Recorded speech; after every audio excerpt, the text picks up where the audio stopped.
मुसलमान मंदिर जाना चाहे जाए ना अयोध्या भाई, कौन रोक रहा? कोई रोक रहा तो बताइए हमको, रोकने वाले का नाम की बने। हमें तो जो दर्द है वो है, मस्जिद जाने का गम तो सभी मुसलमानों को है और वो जिंदगी भर रहेगा। बीजेपी वाले कह रहे हैं हमने संघर्ष करके आपको नहीं पता क्या? घुमा घुमा के पूछ रहे हैं किसको भारत में पता नहीं कि ताला राजीव गांधी जी ने खुलवाया। बीजेपी वाले कह रहे हैं हमने पक्का मकान तो दिया वो यही तो रोना है। जितने धार्मिक दिखते हैं हमें उतने अच्छे लगते हैं, लेकिन जो नकली लोग हैं, जो डुप्लीकेट हैं, मुंह में राम और बगल में छुरी वाले, तो उनसे तो सबको सतर्क रहना चाहिए। मस्जिद में 22 तारीख को राम राम जपिए आप लोग। हाँ, भाजपा के अल्पसंख्यक मोर्चा के कुछ छुटभैया नेताओं का बयान तो आया है और राष्ट्रीय मुस्लिम मंच के नेता ने भी कहा है। और आपको एक खबर ये बता दूं कि हमारे यहाँ तंजीम है अइम्मा की, उसके एक बड़े मौलाना हैं, आप लोग इशारे में समझ गए होंगे, गोल चक्कर में मस्जिद उनकी है कस्तूरबा रोड पर, भागवत जी के जो मोहन भागवत जी जहाँ गए थे, उनका भी चल रहा है मामला कि 22 जनवरी को जाएं। देखिए भारत तो स्वतंत्र है ना भाई, आज़ाद है, कोई किसी को रोकेगा थोड़ा ना। कोई मुसलमान मंदिर जाना चाहे जाए ना अयोध्या भाई, कौन रोक रहा? कोई रोक रहा तो बताइए हमको, रोकने वाले का नाम। लेकिन आप हम पर थोपिएगा कि आपको मस्जिद में ये करना होगा और मैं आ रहा हूँ जामा मस्जिद में ये करने, तो पटक के पीटेंगे ना आपको। आपकी इतनी हिम्मत भारत में कि आप जबरदस्ती कीजिएगा।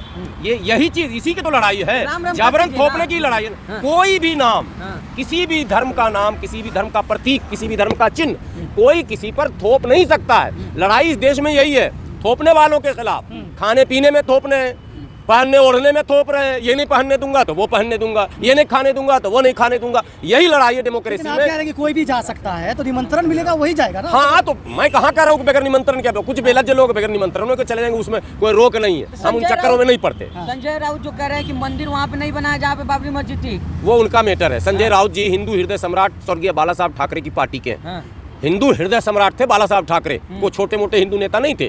शिवसेना जो है मंदिर निर्माण में शिवसेना की बड़ी भूमिका रही है। तो संजय राउत जी जाके इंची टेप लेके नाप के बता दें कि रामलला कहाँ प्रकट हुए थे और कहाँ पे रामलला विराजमान थे और कहाँ पे बाबरी मस्जिद थी और कहाँ पे मंदिर बन रहा। मैं क्यों इन चक्करों में पड़ूं भाई? कहीं बने। हमें तो जो दर्द है वो है, मस्जिद जाने का गम तो सभी मुसलमानों को है और वो जिंदगी भर रहेगा। कोर्ट ने ऑर्डर किया, हम सम्मान करते हैं। देश में हमारे हिंदू भाई की आस्था है, हम उसका भी सम्मान करते हैं, हम उनको बधाई भी देते हैं। लेकिन आप उस मसले में हमसे क्यों पूछिएगा कि यहाँ बना कि वहाँ बना, कि 500 मीटर दूर बना के 2 मीटर? वो संजय राउत जी समझें और मोदी जी समझें। हमसे आप रोजी रोटी, पढ़ाई लिखाई, दवाई, कमाई, सड़क, बिजली, पानी, इसका सवाल कीजिए। देखिए यहाँ बेखौफ होकर कैसे हम जिएंगे, हम निडर होकर कैसे रहेंगे, हम संवैधानिक व्यवस्था में कैसे जिएंगे, इसकी लड़ाई हम लड़ रहे हैं। कांग्रेस के लोग कह रहे राजीव गांधी ने ताला खुलवाया, बीजेपी वाले कह रहे हमने संघर्ष करके। आपको नहीं पता क्या? घुमा घुमा के पूछ रहे हैं किसको भारत में पता नहीं कि ताला राजीव गांधी जी ने खुलवाया। बीजेपी वाले कह रहे हमने पक्का मकान तो दिया। वो यही तो रोना है कि कांग्रेस को इसमें होना चाहिए था कि भाई आगे मैं रहूंगा, तो एकदम पीछे गली में ताला हम ही खुलवाए थे। अबे चोर कहीं का, जोर से बोल, ताला हमने खुलवाया था। मैं तो कहता हूँ राहुल गांधी जी, आप मंचों से बोलिए कि उस ताला को मेरे स्वर्गीय पिता राजीव गांधी जी ने खुलवाया था। आप कहिए, मुझे गर्व है इस बात पर। आप क्यों मुंह छुपा रहे हैं? आपको हिंदू विरोधी घोषित किया जा रहा है और आप इधर उधर जाकर यात्रा, ये यात्रा, वो यात्रा निकालने से अच्छा था कि अयोध्या यात्रा निकाल देते और वो सारी कहानी देश के लोगों को बताते कि 22-23 दिसंबर की मध्यरात्रि को बाबरी मस्जिद का ताला तोड़कर गोविंद बल्लभ पंत के नेतृत्व में मूर्ति रखी गई। वो काम कांग्रेस ने किया, ये राहुल गांधी जी को बताना चाहिए था। फिर उसमें ताला लगवाया, ये काम कांग्रेस ने किया। फिर ताला खुलवाया, ये काम कांग्रेस ने किया। फिर उस मस्जिद का ईंट नोच कर लेकर चले गए, दिन के उजाले में शहीद कर दिया, वो काम कांग्रेस ने किया। ये कहने में आपको डर क्यों लग रहा है? अब डर रहे हैं आप। अब भाजपा कह रही देखो देखो देखो राम विरोधी। अब रहो तुम राम विरोधी। अब राम विरोधी भी है और मुसलमान के पढ़े लिखे लोगों को पता है कि इन्हीं की कारस्तानी है, तो गए ना दोनों तरफ से। तो ऐसा काम क्यों कांग्रेस कर रही है कि दोनों तरफ से जाए?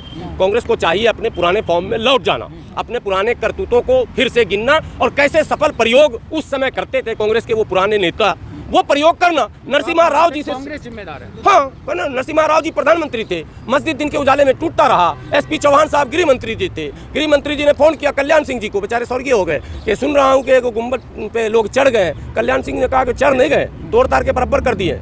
ठीक है, बोले अच्छा कोई बात नहीं, मैं पूजा करके आ रहा हूँ। पूरे देश के कांग्रेस के वरिष्ठ नेता CK जाफर शरीफ थे, उन्होंने फोन किया नरसिम्हा राव को। नरसिम्हा राव के पीए उठाते हैं फोन, जी पूजा पर बैठे हैं। क्या कांग्रेस ने नहीं किया? यही तो रोना है कि आप करके कह रहे हैं हमने नहीं किया, तो अब भाजपा वाले आपको कह रहे हैं राम विरोधी हो, तो मान लो ना राम विरोधी, और नहीं तो बन जाओ। जनेऊ भी दिखाते हैं, तिलक भी लगाते हैं, फिर हिंदू भी नहीं बनते हैं, फिर मुसलमानों को बुलाकर कहते हैं कांग्रेस मुसलमानों की पार्टी। राहुल गांधी जी ने एक मीटिंग बुलाई थी अल्पसंख्यक मोर्चे की, उसमें कहा था कि कांग्रेस मुसलमानों की पार्टी। ये गलत बात है ना।